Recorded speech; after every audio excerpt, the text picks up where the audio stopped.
제가 우리 송 목사님 전화를 받고 처음에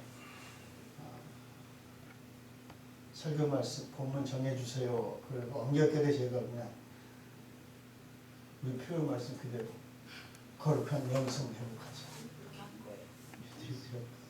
해놓고 예레미야를 제가 그동안 설교를 얼마나 했는가 제가 한 설교한 거 그동안에 다 뒤져봤어요. 예레미야 설교에서 영성을 설교한 것은 없더라고요. 더구나 거룩한 영성을 회복하자. 그렇죠? 거룩한 영성. 거룩한 영성이 뭘까? 상당히 제가 아주 그냥 난감했습니다. 사실은 그냥 평소처럼 그냥 편안하게 그냥 했으면 괜찮을 텐데 거룩한 영성을 회복하는데 거룩한 영성이 뭘까?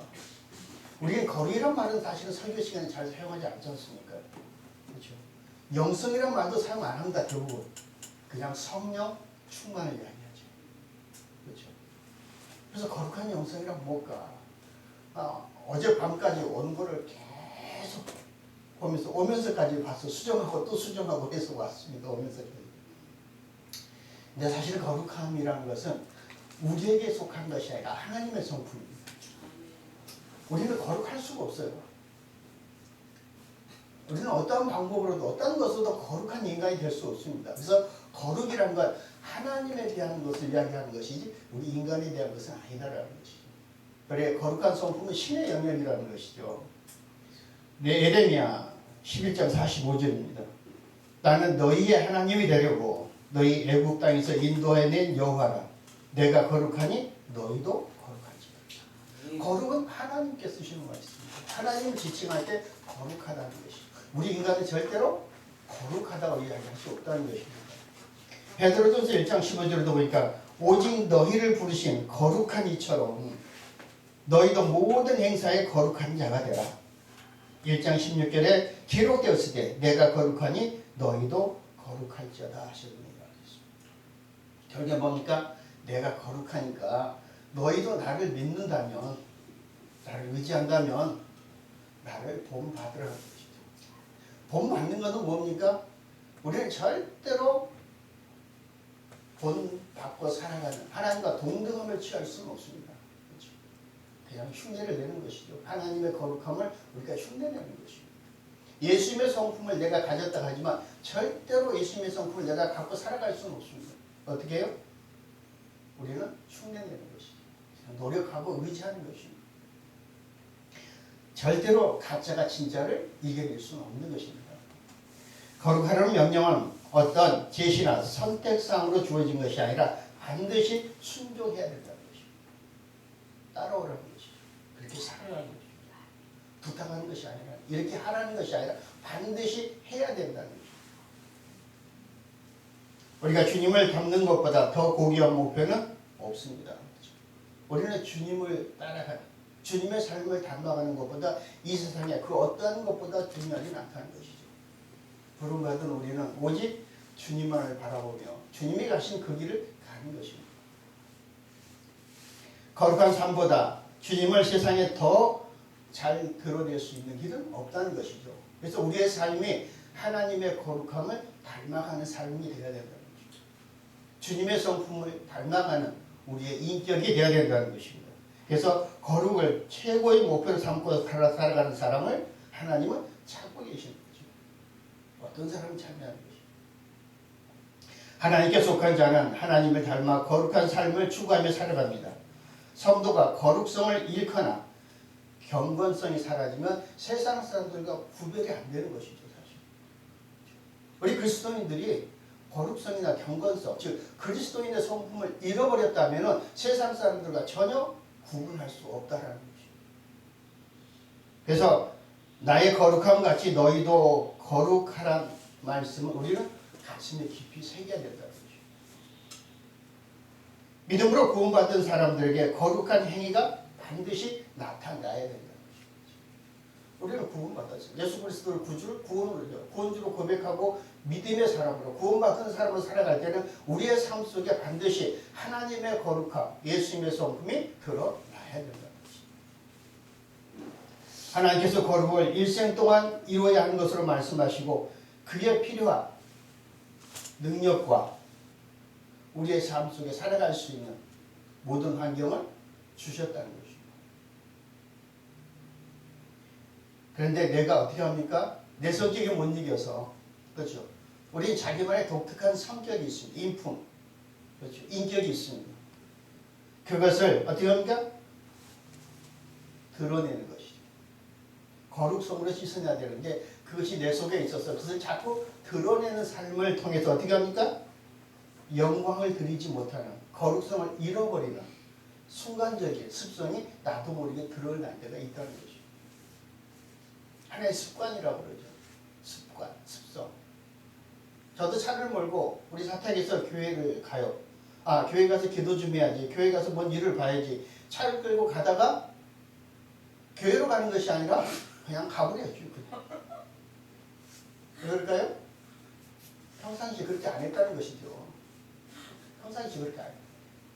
예배 끝나고 내가 성도님들 차 태우고 데려다 준다면서 그냥 나도 모르게 집으로 와버려요. 집에 가는 길을 와요. 그럼 뒤에 따라서 목사님 지금 어디 가세요? 아차.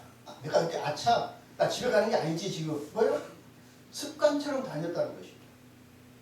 내가 예수를 믿고 하나님의 거룩한 성품을 닮아간다 하면서도 항상 내 습관 속에는 옛 습관이 살아서 역사하는 순간이 있다는 것입니다. 그리스도인은 신분에 맞게 살아가야 되는 것이죠.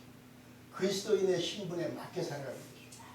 군인은 군인의 신분에 맞게, 경찰은 경찰의 신분에 맞게, 공무원은, 정치인은, 그렇죠? 다 자기 신분에 맞게 살아가야 사람들이 그의 모습 속에서 칭찬을 하는 것이죠. 그의 모습 속에서 우리는 감동을 받는 것입니다. 우리가 왜 예수님의 말씀을 보면서 감동을 받을까요? 머리로 계산하지 않고 가슴으로 받아들이는 것이죠. 우리가 글로 보는 것이 아니라 한편의 드라마를 보는 것입니다. 우리가 영화나 드라마를 보면 왜 마음에 감동이 오고 눈물이 날까요? 왜 그러죠? 내가 동화되는 것입니다. 거기 완전히 동화되는 것입니다. 하나님의 말씀에, 예수님의 삶에 내가 동화가 되면은 나도 그렇게 살아갈 수밖에 없는 것이죠. 근데 그것은 그 순간적인 감동과 동화 속 끝나버리고 다시 세상으로 돌아버리는 습성이 우리에게 있다는 것입니다. 오늘날 교회와 성도들은 불경건하며 깨끗하지 못하며 정의롭지 못하고 온갖 잡것들로 오염되어 세상 사람들이 외면하는 모습으로 거룩성을, 그리스도인의 인품을 잃어버린 것입니다. 잃어버렸어요. 성도들의 삶 속에서 거룩성을 찾아보기란 참으로 힘든 제사입니다. 세상의 온갖 더러운 곳 속에서 나의 몸과 마음과 시간을 뺏기고 살아가는 것입니다. 우리는 상실된 경건을 거룩으로 채워가는 삶을 살아가는 신앙생활을 위해서 꾸준히 노력해야 됩니다. 성도가 되어서 남들, 세상 사람보다 더 못한 삶. 저 사람이 하니까 나도 한다. 세상 사람이 하니까 우리도 해야 돼. 그들도 그렇게 살아가는데 우리도 그렇게 살아도 돼. 그렇게 생각해서는 안 된다는 거죠. 모든 일을 하되 하나님께 하듯, 하나님 앞에서 하듯 하라는 거죠. 우리가 경찰이 서 있는데 그 앞에서 신호위반 할 수 없습니다. 아무런 데를 할 수 있어요. 속도위반도. 저도 그러고 다녀요. 근데 경찰이 서 있거나 단속기가 앞에 있으면 반드시 그 앞에는 어떻게 합니까? 속도를 줄이고 법을 지켜서 가는 거죠. 하나님이 늘 보고 계신다 하면 내 삶은 어떨까요? 한 걸음 한 걸음이 마치 우리가 살얼음을 걷는 것과 같다는 것입니다. 그만큼 조심하는 것입니다. 자기 자신을 추스리는 것입니다. 거룩한 삶으로 하나님의 세상을 보여드려야 할 책무가 우리 그리스도인들에게 있다는 것입니다. 오늘날 성도는 말씀을 듣기만 하고 말씀대로 살려고 노력하지 않는 고삐 뿔린 망아지와 같다고 했습니다. 하나님 앞에 나의 믿음 있음을 보여야 하며 믿음 없는 삶을 살지 않고 믿음의 삶으로 증명할 수 있어야 되는데 요즘의 성도들은 말씀을 듣기는 듣는다는 것입니다. 보기는 본다는 것입니다. 근데 실제적인 행위로 옮겨가지 못하고 있다는 것입니다. 하나님 앞에서 깨끗하고 정결하게 거룩하게 살기를 힘쓰하나 비로소 성도다운 성도가 되는 것입니다. 은혜를 망각한 패역한 세대의 성도가 되지 말라는 것입니다. 새로운 모습으로 옛 습관을 고쳐서 세상 사람도 인정하는 거죠. 세상 사람도 인정하는 삶을 살아야 된다는 것입니다. 세상 사람이 인정하는 삶, 하나님이 기뻐하시는 삶, 그런 삶을 살아서 내가 하나님이 주신 사명을 감당하는 자가 되는 것입니다. 그것이 비록 고난의 길일지라도 벼랑 끝에서 붙들어 주시는 하나님의 믿고 단단한 신앙으로 한 걸음 한 걸음 전진해야 된다는 것입니다. 거룩한 영성은 하나님을 믿고 거듭난 모든 자녀에게 주어진 경건한 성품 또는 성령 충만한 은혜 속에서 성령의 인도함을 받고 살아가는 성도의 영적인 성품을 의미하는 것입니다. 그래서 영적인 삶이 있다. 영적인 삶을 살아간다는 것은 뭡니까? 영혼이 있는 삶을 살아간다라고 이야기할 수 있다는 것입니다. 이렇게 생각해보면 좋을 것 같아요. 요즘 이런 말을 하지 않습니까? 영혼이 없는 얼굴 표정이야. 얼굴 표정 보니까 영혼이 없어. 저 말 속에는 영혼이 없어.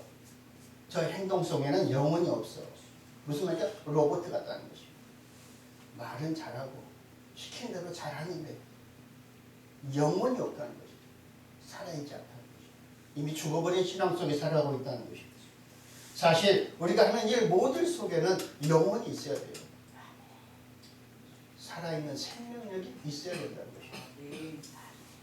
그래야 인생을 사는 것처럼 사는 것이죠. 그래야 신앙도 영혼이 있는 신앙이 되고 우리 말도 행위도 영혼이 있는 삶이 되는 것입니다.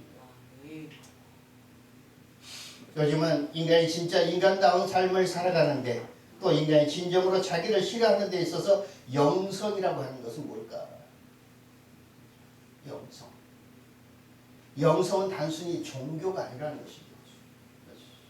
영성을 이야기할 때 종교를 이야기하는 것이 아니라 종교의 핵심이고 종교의 가장 깊은 이야기인데 종교의 핵심과 심층으로 영성은 인간이 진정으로 자기다움, 인간다움을 꼽혀가는 일이라고 했어요. 그러니까 뭡니까? 그리스도인다워야 된다는 것이죠. 영성을 말할 때 그리스도인다워야 된다. 더 깊이 이야기하면 하나님의 창조의 본래의 목적대로 살아야 된다는 것이죠. 그것이 영성이라는 것이죠. 기독교는 우리 인간의 영성이 있는 이유는 인간이 하나님의 형상대로 지음받았기 때문에 하나님의 형상대로 살아가야 됩니다. 그래서 기독교 인간에게 이성이 있다. 이성을 주셨던 거죠. 이성이란 뭘까? 이성이란 뭘까라는 것이죠. 그 유명한 철학자 데카르트가 말했죠. 나는 생각한다. 바로 존재한다. 이성은 생각하는 거라고. 판단하는 거라고. 인간이 머리로 생각하고 가슴으로 생각한다고 그랬습니다. 두 가지라고 했습니다. 머리로 생각하고 가슴으로 생각한다. 머리로 생각하는 계산하고 판단하는 것입니다. 가슴은 감동인 것이죠. 그래서 머리로 생각하는 것은 안 움직여지는데 가슴으로 생각하면 움직여지는 것입니다. 이 두 가지가 잘 조합이 돼야 된다는 것입니다. 그런데 이 데카르트 이후에 인류는 머리로는 많이 생각했습니다. 그래서 이 땅에 편리한 모든 기계들이 다 발명되고 만들어졌습니다. 전기도 그렇죠. 밥상도 그렇죠. 밥솥, 냉장고, 자동차, 비행기, 기차 다 머리로 만들었습니다. 인간은 편리해졌습니다. 그런데 편리해진 것보다도 더 엄청난 것을 만들어냈습니다. 그러니까 핵폭탄도 만들었잖아요. 전쟁의 도구를 만들어내기 시작한 것입니다. 그래서 이 시대에 이성보다 더 중요한 것이 뭐냐? 인간에 있어서 가장 중요한 것은 이성 뭡니까? 하나님과의 관계성을 이야기하는 거죠. 하나님을 내가 어떻게 생각하고 어떻게 받아들여야 돼. 관계를 잘 맺으려면 어떻게 해야 될까요? 내 생각밖에 할 줄 모르는 사람은 자기 아집, 자기 고집이 굉장히 강한 사람이에요. 인간성이 좋은 사람은 어떤 사람들일까요? 관계성이 좋은 사람. 자기를 내려놓을 줄 아는 사람. 상대방의 말을 잘 들어줄 줄 아는 사람. 기독교적으로 얘기하면 자기 안에 있는 하나님의 형상이 충만하게 아름답게 꽃피어가는 사람이다. 모든 사람에게 사랑을 베풀 줄 알고 나눌 줄 알고 이야기를 들어줄 줄 알고 이해할 줄 안다는 거죠. 하나님은 그런 가운데 우리와 가운데 존재하시는 분이다. 우리가 성부, 성자, 성령이라고 부르는 그런 사랑의 관계 안에 우리도 들어가야 된다는 것이죠. 그리고 모든 것은 바로 그 사랑의 관계로부터 시작된 것이라고 되어 있습니다. 인간에게 영성이 있다는 것은 바로 이러한 관계 속에서 형성되는 것이라고 되어 있습니다. 하나님과 나와 관계가 없는데 내가 무슨 영성을 이야기합니까? 그렇죠? 하나님과 나의 아무 관계도 없는데 내가 어떻게 영성을 이야기하는 거예요? 하나님과 나의 관계 속에서 친밀성이 있어요. 서로 공감할 수 있는 이성이 있어야 된다는 것이죠. 하나님을 닮은 인간이 될 수 있고 또 인간다움과 자기다움을 꼽힐 수 있는 그런 존재가 뭡니까? 가장 소중한 하나님과의 사랑의 관계라는 것이죠. 그렇다면 우리는 지금 이 순간 나를 사랑하며 불꽃 같은 눈동자로 바라보시는 하나님을 나는 바라보고 있는 거예요. 내가 사랑하는 사람이라면 어떻게 합니까? 항상 마주보고 이야기합니다. 그렇죠? 마주보고 이야기해요. 내가 사랑하는 사람인데 그 사람에게 눈을 못 맞추고 내가 바닥을 쳐다보고 엉뚱한 데 보고 이야기하지는 않을 겁니다. 사랑스러운 눈초리로 그 사람의 눈 속에 내가 빨려 들어갈 것처럼 내 눈에 담을 것처럼 마주 바라보고 이야기하는 것이죠. 하나님의 얼굴을 구하는 것이죠. 우리는 정말 하나님의 얼굴을 구하고 있는가? 하나님을 날마다 마주하며 하나님을 바라보며 하나님과 관계를 맺어가고 있는 것이라는 것입니다. 바로 이것이 영성이라는 것입니다. 우리가 한마디로 늘 하나님의 얼굴을 구하고 하나님의 얼굴을 바라보는 것, 그것이 영적인 삶을 살아가는 첫 번째 줄거리다. 우리가 영성이 깊어진다. 성령 충만하다라는 거죠. 좀 더 넓어진다고 이야기합니다.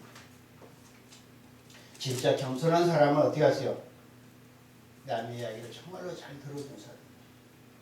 하나님은 우리 이야기를 한마디도 놓치지 않고 다 듣고 계십니다. 다 들어주십니다.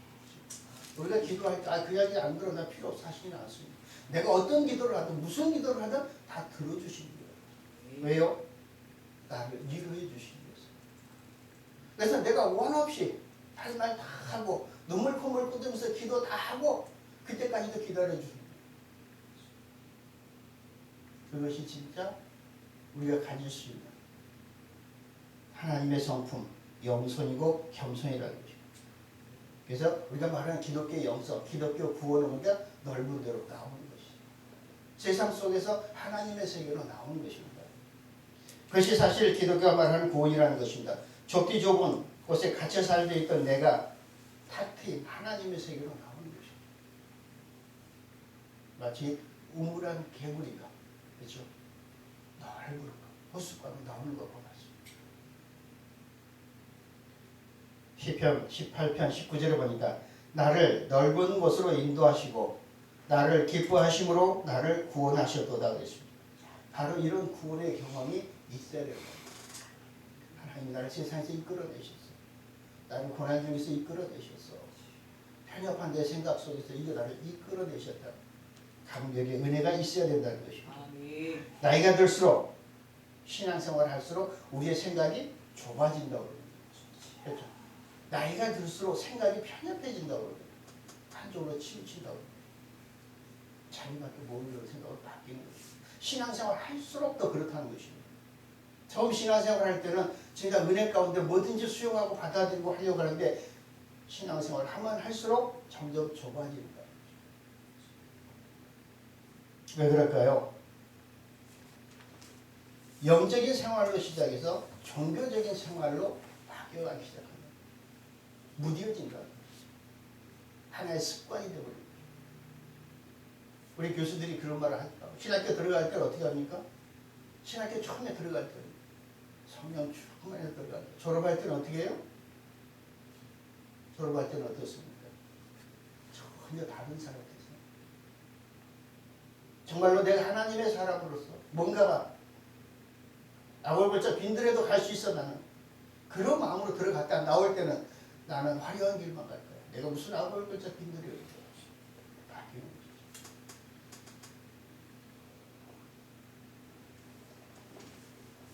보도에서 말씀드렸던 것처럼 저는 에레미야 설교를 그렇게 많이 안 했더라고요. 사실 제가 찾아보니까 에레미야 설교는 그렇게 안 했어요. 하더라도 극히 짧게 그냥 단편적인 거예요. 사실 제가 에레미야를 다시 한번 전체적으로 보니까 설교하기가 너무나 어려워요. 진짜 어려워요. 반복되는 하나님의 심판이 선포되는 말씀입니다. 계속 처음부터 끝까지 하나님의 심판만을 이야기해요. 돌아오라, 돌아오라. 심판하겠다. 예레미야는 자신이 위한 유다의 멸망을 직접 경험합니다. 그는 하나님께 소명을 받은 이후 계속해서 심판을 선포하며 유다의 백성에게 하나님을 왕으로 섬기고 하나님과 언약적 의무를 다하라고 권면합니다. 또한 참과 거짓을 대조하며 진정한 진리신 하나님께 순종하라고 백성들에게 선포합니다. 에레미야만큼 유다 백성을 사랑하는 사람은 없습니다. 그는 목숨을 내걸고 진리를 외칩니다. 그때나 지금이나 죄에 대한 심판과 저주를 선포하는 것은 좋은 소식이 아니라 나쁜 소식이다. 죄에 왔는데 당신은 죄인이야. 당신은 죄를 졌어. 죄 속에서 살았어. 하나님 앞에 고백해. 회개해. 용서받아야 된다면 기분 좋을 사람이 있겠어요? 올 때마다 죄인이라는 거예요. 올 때마다 회개하라는 겁니다. 요즘은 교회에서 회개하라. 별로 안 합니다. 당신은 죄인이라서 별로 안 합니다. 하나님이 다 눈 감아주셔. 적당히 하면 돼. 하나님은 용서해 주신 하나님이야. 이전 것은 기억하지 않으신다고 그랬어. 적당히 얼버무리고 성도들의 비위를 맞춘 설교를 합니다.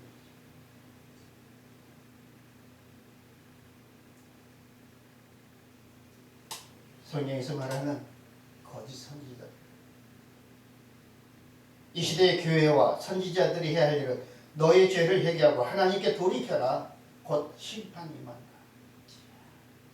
최고의 말씀이라는 것이죠.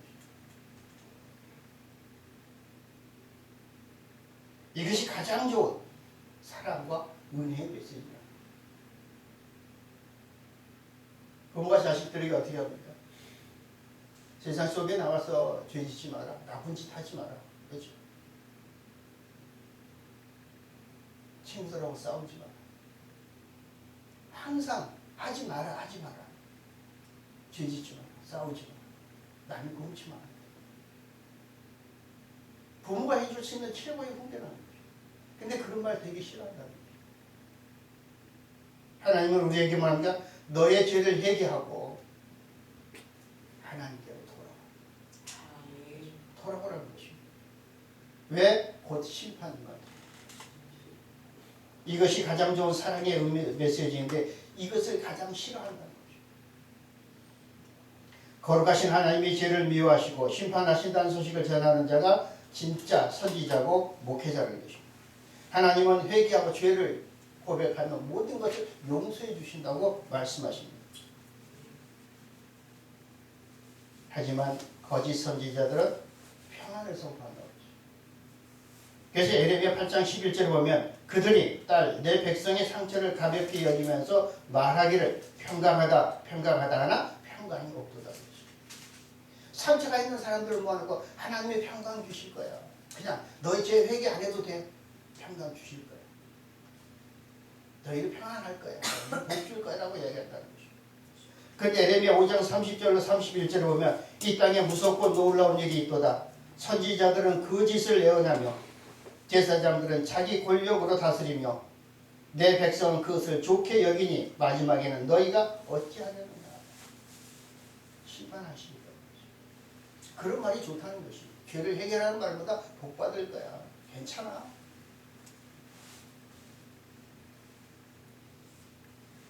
그래서 에레미야 11장 7절을 8절에 너희는 내 목소리를 순종하라 하였으나 그들이 순종하지 아니하며 귀를 기울이지 아니하고 각각 그 악한 마음에 완악한 대로 행하였으므로 내가 그들에게 행하라 명령하였어도 그들이 행하지 아니한 이 언약의 모든 규정대로 그들에게 이루게 하였느니라.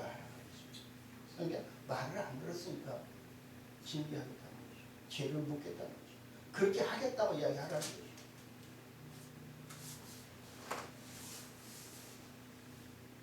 하나님의 사역을 감당하는 것이 쉽습니까?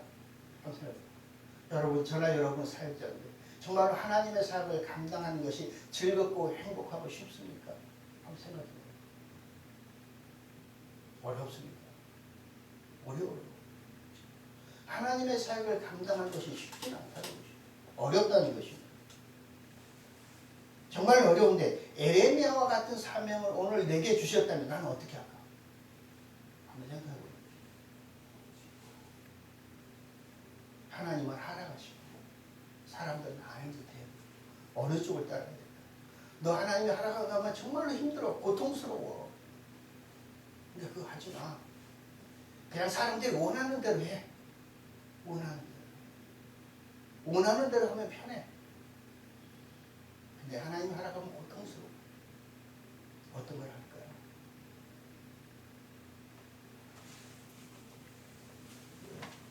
안타깝게도 현재 한국 교회는 침체기에 집어들었다고 방황했습니다. 그래서 한국 교회가 방향을 잃어버리고 표류하고 있다. 방향성을 잃어버렸다는 것이죠. 하나님의 말씀이 아닌 사람의 말이 더 인기를 끌고 성도들은 듣고 싶은 것만 듣고 보고 싶은 것만 본다는 것입니다. 그렇죠. 선지자들은 탤런트가 아닙니다. 그렇죠. 선지자들은 탤런트가 아닙니다. 사람들에게 뭔가 모습을 보여주고 웃기고 감동시키는 것이 아니라 근데 요즘 그런 걸 원한다는 것이죠. 왜 그렇게 한다는 것이죠. 통해와 자복으로 이기는 메시지 말씀보다 뭐죠?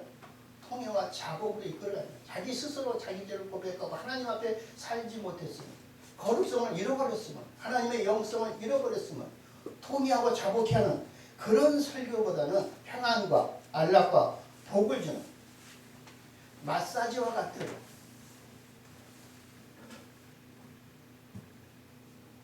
말을 훨씬 더 좋아합니다. 그래서 성도들에게 에레미야가 경종을 울리는 것입니다. 듣기 싫어도 싫어하는 요즘 세대 상처 주는 말 할 수 있을까요? 이 생각입니다. 현 시대가 거짓 선지자들의 달콤한 말이 많은 생명을 앗아가는 시대가 되어버린 것 같아요. 그래서 무조건 보고 이야기해요.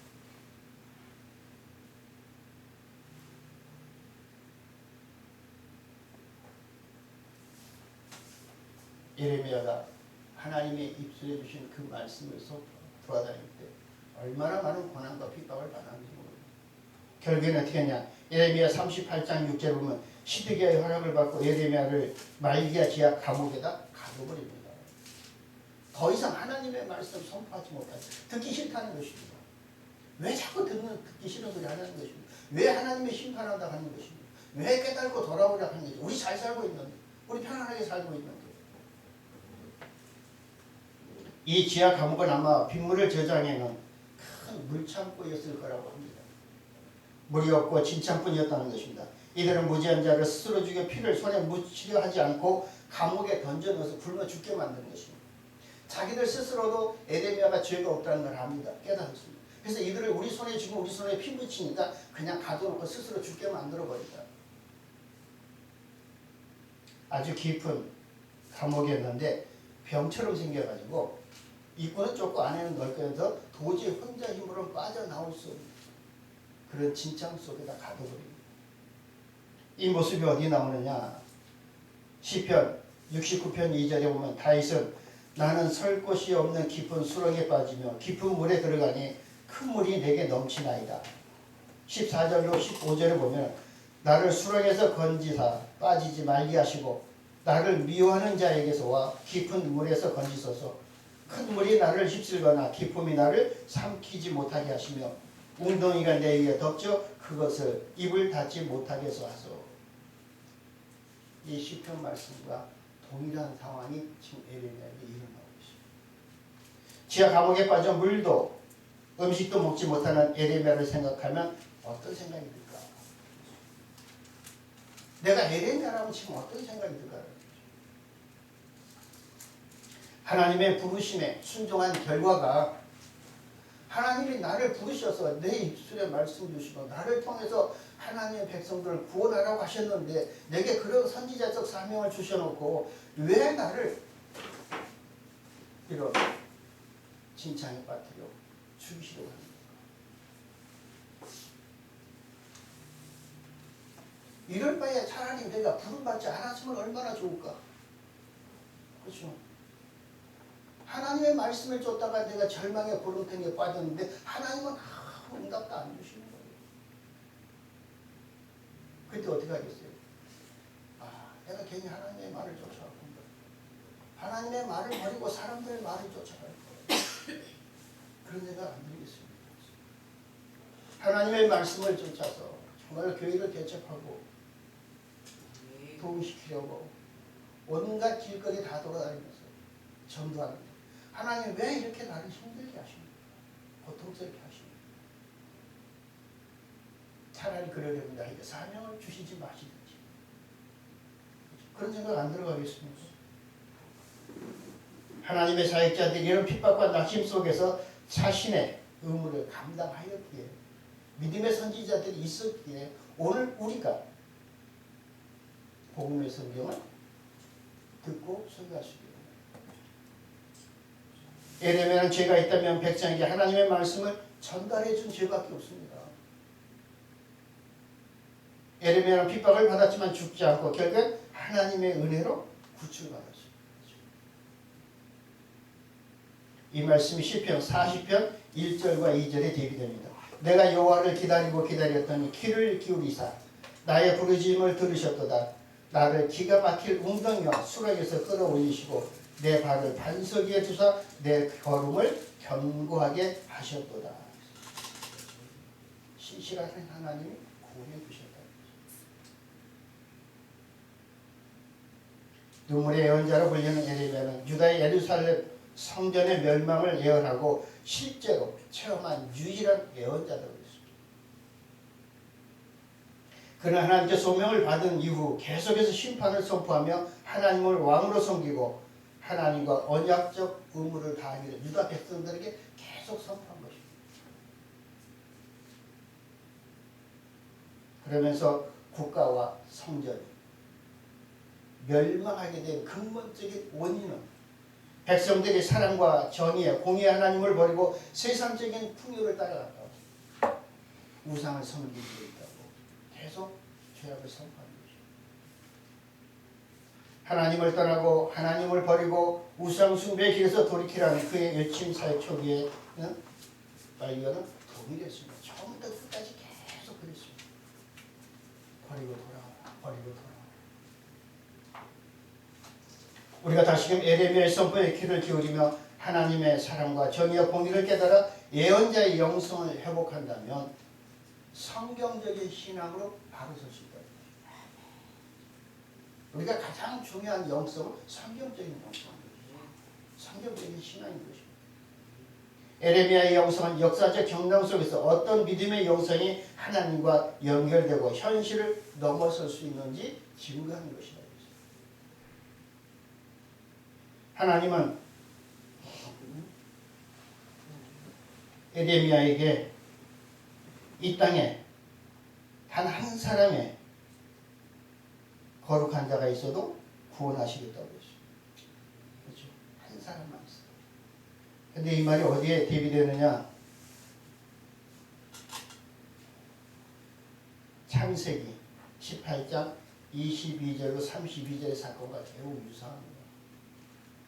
그때 소돔성의 멸망을 면하기 위해서 의인 10명이 필요했습니다. 그런데 에레미야에게는 단 한 명만 찾으라고 했습니다. 한 명만 찾으라고.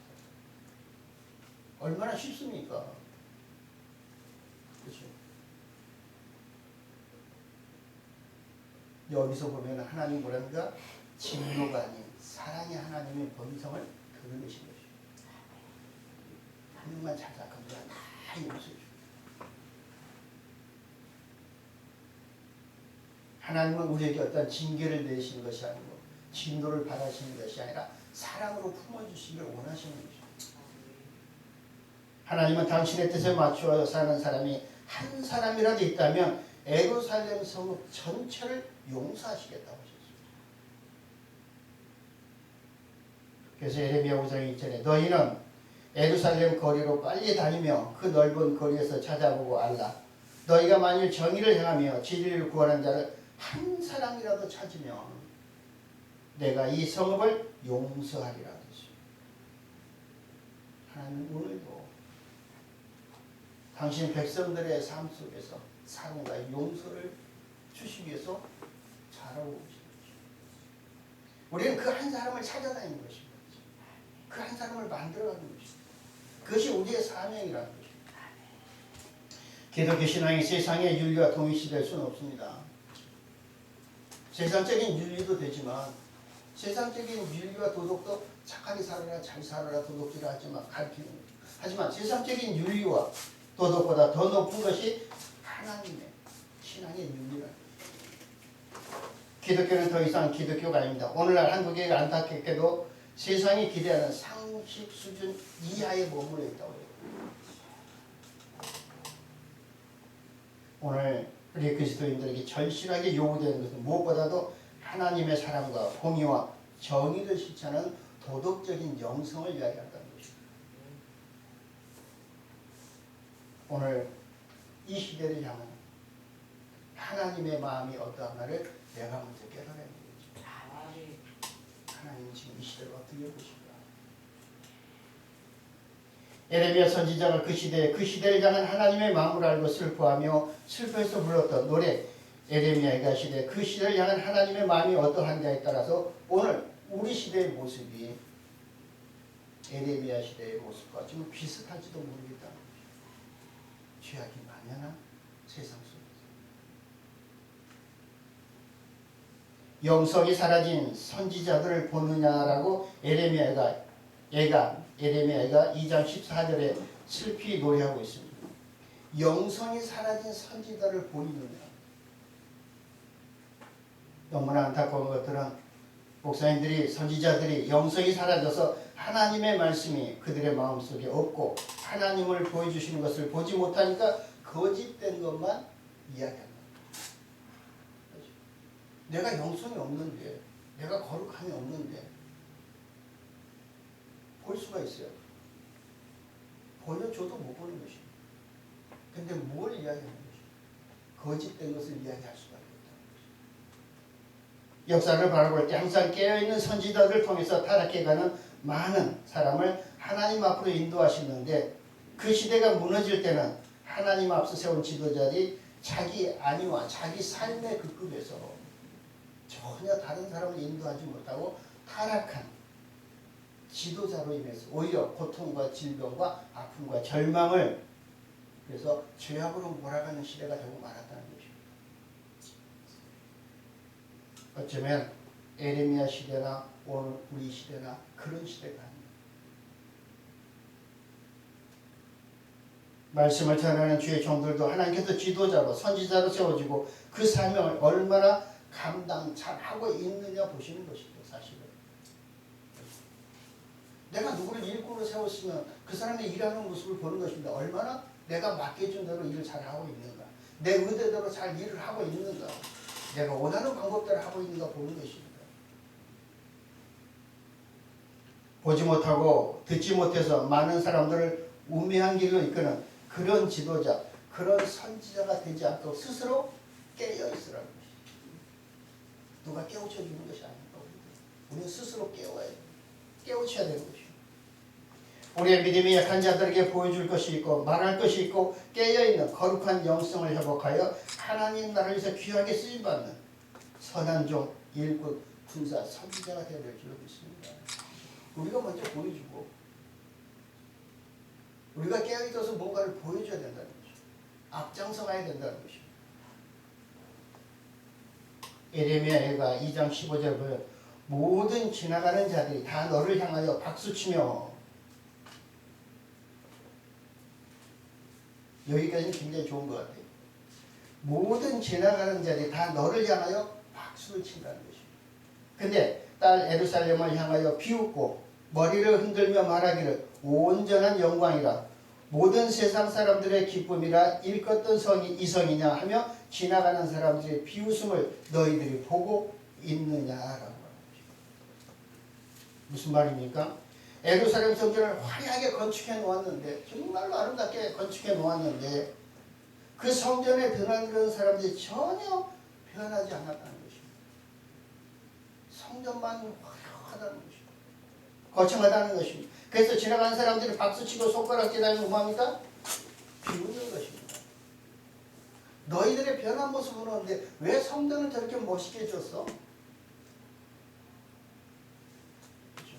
화려한 건물이 무슨 의미가 있냐는 것입니다.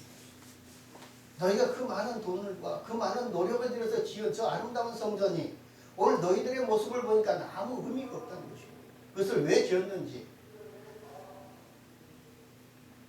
왜냐하면 그 손가락질하는 사람들 너희 보고 있느냐? 너를 향해 손가락질하는 사람들 너희는 보고 있느냐라고 물어보는 것입니다. 어쩌면 오늘 우리 시대를 향한 그런 모습이라고 말할 수 있습니다. 대한민국에 얼마나 많은 교회가 있습니까? 얼마나 크고 화려한 교회가 많습니까?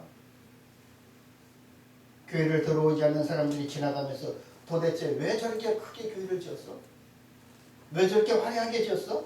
저 건물을 통해서 도대체 뭘 하려고 그러는 거야? 건물을 드나드는 사람을 볼 때 평균치 이하 비도덕적이고 세상 사람들도 더 못한 사람들이 많이 있다고 얘기하는 거죠. 그래서 저 건물에 드나드는 사람들이 뭐 하는 사람들이야? 우리보다 못하잖아. 건물은 화려한데 우리보다 못하잖아. 저 사람들 저기 가서 뭘 듣는 거야? 뭘 배우는 거야? 손가락질하고 비웃는다는 것이. 그러면 뭡니까? 교회가 왜 필요한데요? 그렇죠? 교회가 왜 필요해? 건물이 왜 필요해? 예레미야 선지자 시대나 오늘 우리의 시대가 거의 비슷한 시대고, 이런 경고의 말씀은 다른 사람을 향해서 말하는 것이 아니라 지금 오늘 우리 자신에게 향하는 것이죠. 너는 세상에 나갈 수 없이 손가락질 받지 않니? 비웃음 당하지 않니? 큰 건물이 아니더라도, 화려한 건물이 아니더라도, 초라한 건물이라도 내가 정말 하나님 앞에 바로 서 있는 삶을 살아간다면 누가 나한테 손가락질 하겠어요? 누가 나를 비웃겠어요? 내가 하나님의 부름받은 종으로 선지자로 예수를 믿고 성도 또한 오랫동안 교회에서 양육하고 가르쳤다면 뭔가 변화가 있어야 된다는 것이죠. 그렇죠? 변화가 있어야 되죠. 나의 모든 행위를 통하여 사람들이 나를 보면서 뭔가를 느낄 수 있어야 된다는 것이죠. 나를 가장 잘 아는 사람이 누굴까요? 나 빼고, 나 스스로 나 빼고. 내 아내겠죠. 내 가족이겠죠. 그렇죠. 내 자녀들이겠죠. 내가 가장 인정받기 어려운 사람이 누굴까요? 내 가족이라고. 그렇죠. 내 가족이 나를 인정 못한다면 내가 어디 가서 인정받겠습니까? 그렇죠. 내 아내가, 내 남편, 내 자식, 내 형제가 나를 인정 못한다면 내가 어디 가서 큰 소리 칠 수 있겠어요?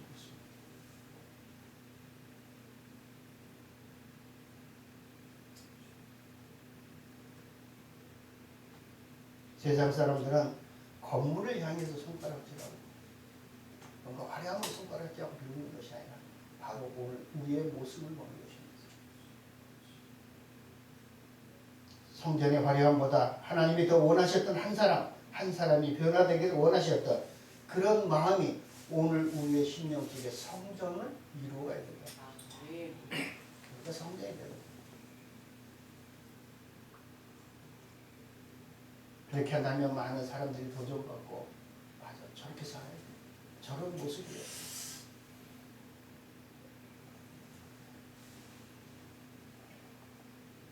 그런 거룩한 영성을 소유하는 저와 여러분들의 시를 바라겠습니다. 말씀을 정리하겠습니다. 거룩한 영성을 유지하려면 세상적인 가치를 넘어서 말씀 앞에 바로 서는 것입니다. 거룩한 영성을 가지려면 성령님의 충만하기 위하여 늘 성령님을 구하고 화평과 거룩함을 따라 기도의 영성을 쌓아야 된다. 43분 됐어. 말씀 중심으로 성령님을 쫓아서 살아야 되는 것입니다. 우리가 말한 성령한테 붙들려 살아야 된다고 얘기하는 것입니다. 이것은 하나님의 자녀와 백성으로서 갖춰야 할 목적이고 덕목인 것입니다. 책임과 의무인 것입니다. 자신이 하나님처럼 말하고 행동하는 자고새와 같은 자들 되어서 안 된다라고 했습니다. 예레미야 17장 11절에 보니까 불의로 치부하는 자는 자고새가 낫지 아니한 알을 품어서 그의 중년에 그것이 떠나게 해도 마침내 어리석은 자가 되리라고 했습니다. 무슨 말이냐? 자고새는 자기가 낳지도 않는 알, 남의 알을 훔쳐서 자기 알처럼 품어서 새끼를 낳는데 결국 그것이 다 떠나버릴 것이다. 이렇게 어떤 것을 비유했느냐? 에레미야가 불의한 방법으로 자신의 탐욕을 모은 자들을 자고새에 비유했다고 했습니다. 그러니까 무식으로 얘기하면 남의 성도 도둑질한 거죠. 그렇죠? 남의 성도 도둑질한 거죠. 작은 교회 무너뜨린 것과 같습니다. 작은 교회에 있는 성도들 다 자기 위로 데려오는 것이죠. 그렇죠? 도둑질한 거죠. 요즘 자고새처럼 너무 세속에 물들어 있는 성도, 주의 종들이 있는 것을 보면 너무 안타깝다는 것입니다. 결론은 내가 거룩하니 너희도 거룩하라. 내가 거룩하니까 너희도 거룩해야 된다. 이 거룩성을 회복해야 되는 것입니다. 거룩한 영성을 유지하는 비결은 빛의 자녀로 살아갈 정체성인 것이죠. 내가 누군가죠. 정체성을 회복하는 길이요 말씀으로 무장하는 것입니다. 하나님께서 우리를 택하시고 부르시고 복음의 전도자 사명자로 말씀을 전하는 주의 종들로 지도자로 선지자로 세워주시고 그 사명을 얼마나 잘 감동하고 있는 불꽃 같은 눈동자로 지켜보고 계십니다. 두렵지 않습니다. 보지 못하고 듣지 못해서 많은 사람들을 우미한 길로 이끄는 그런 지도자가 되지 말라는 것입니다. 우리 스스로가 깨어서 정말 우리가 믿음의 약한 자들에게 보여줄 것이 있고 말할 것이 있고 깨어있는 거룩한 영성을 회복하여 하나님 나라에서 귀하게 쓰임받는 우리가 되는 것입니다. 저와 여러분이 되어야 되는 것입니다. 그러한 주님의 귀한 일꾼요 복음의 증거자가 되시기를 주님의 이름으로 축원합니다. 좋으신 아버지